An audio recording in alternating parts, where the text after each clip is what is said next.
Welcome to my universe. This is Father Creator, and I'm here giving y'all some game. Today we're talking about the metaphysics of the man. We're gonna do the whole esoteric overview of what a man is. But first, I want you to take a brief moment, pause it if you like, and think of what does the word man mean to you? What do you think of when you think of the word man? How does it make you feel? How do you internalize it? Like I said, take a brief moment and contemplate. All right. Well, in mysticism and esoteric thoughts and philosophy, the man can mean many things. It can be seen in inanimate objects, in various aspects of life, in the universe and the earth. Let me start off with Egyptian culture. Now, Egyptian culture is very well versed in everything that the universe has to offer, and they wrap it in a very dense layer of information to where those who know can understand. So you have to go through a school of knowledge and wisdom and understanding in order to even grasp the ideas they're trying to convey. So let me break it down a little bit for you. So in Egypt and Kemet, male energy, that masculine energy, is usually exemplified through the sun if we're looking at a large scale example. The sun, Ra, Amen, that entity, that large body in the sky, what does it represent? Well, if you look at what the sun does, the sun conquers the day. It is physically dominating. So what do we mean? So when you think of the man, a man is assertive energy. It goes and gets, it gathers, it hunts. That's what the sun does with its presence. It's the presence of the sun is radiating. There's no escaping it. Even if you're indoors, even if it's covered by clouds, the sun is still there and it's still doing its work in other places, even though in your area you may not be able to feel it. It's still there. Its purpose is not ever stopped. That's what a man must exemplify.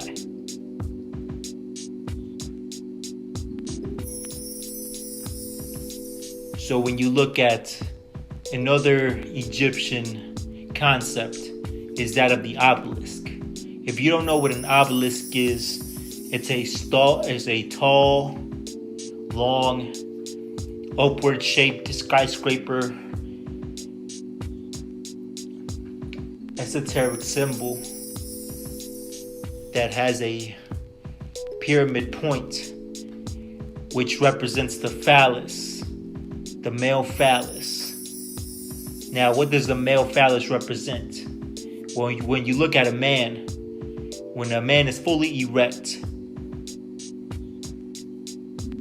the phallus points forward. The obelisk represents perseverance, forward energy. It's all forward energy. See, even if you as a man do not have this mindset, your body is still structured in that way. So if you're not connected with your body, you will not have a forward energy, persevering mentality. You're not connected. You're not in tune. Things in your life will not go this way. So let's break down in terms of the elements. So in terms of the four basic elements, earth, fire, water, and air, a man is most based on earth and fire. Earth. A man is firm in his beliefs, in his thoughts and his laws and his principles in his mind. Fire. A man must possess fire in order to create, to produce. So a man's fire is like his desire, his goals, his ambitions, his ideas. They manifest via fire. A man's basic purpose is to creation. That's his basic desire. So what do men usually need to create in terms of physically? Well, testosterone, right? That's the one thing we produce the most of. Now, if we break down the etymology in the word testosterone, look at the first 4 letters in the word testosterone. T-E-S-T, test. How do we increase our testosterone? How does our body naturally produce more testosterone? Well, when we increase our stress, our load, where we maximize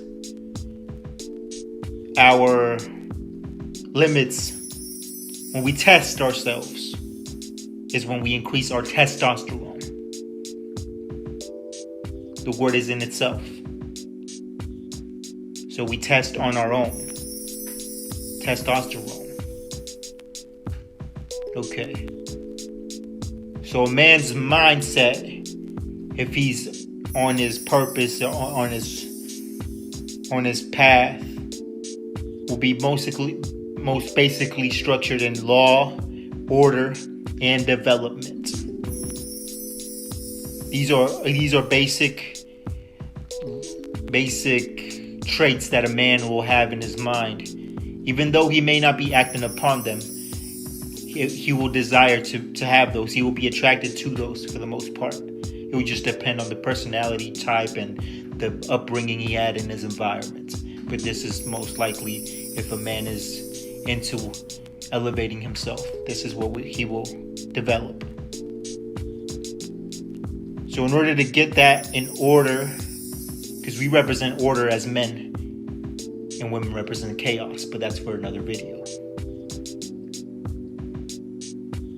So order. When we think of order, we think of managing. So a man must manage his time. See, even early in Western culture, we would associate the idea and the concept of time with a masculine energy. We say father time. And then we would associate the woman with mother nature, space. But that's for the other video. So yes, managing our time will equal us creating development in order to put us in a position where we can create laws which would in turn create order, or basic principle. This is just a basic overview of the metaphysics of the man. This is the Father Creator, and I'll see you again soon.